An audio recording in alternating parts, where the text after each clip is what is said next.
মমতা ব্যানার্জি তিনি আজ কুচবিহারে নির্বাচনী সভা করতে রাসমেলায় এসেছেন।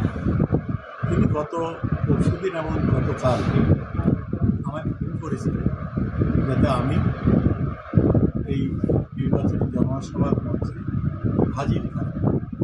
তিনি আমাদের অভিভাবক, সুতরাং তিনি যে নির্দেশ দেন এই নির্দেশ পর্যন্ত আমরা ফেলিনি। একটানা ৩৮ বছর হলো আমি ওনার সাথে কাজ করছি। তো সেই ক্ষেত্রে ওনার নির্দেশ অনুযায়ী আজকে নির্বাচনী মঞ্চে আমি গিয়েছিলাম।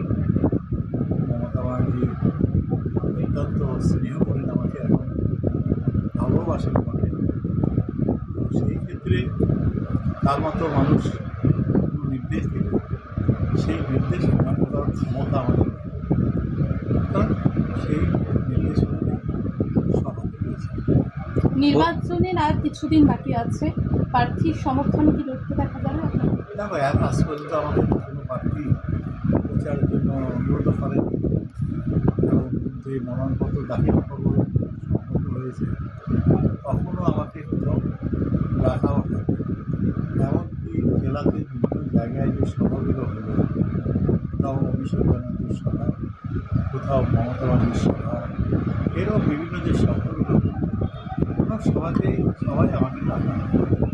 সুতরাং আমাকে যখন ডাকা হয় না, যে সব যেতে চাই, তো সেক্ষেত্রে মমতা ব্যানার্জি আমাদের সুপ্রিম, তার নির্দেশটা অমান্য করার ক্ষমতা আমার সম্ভব।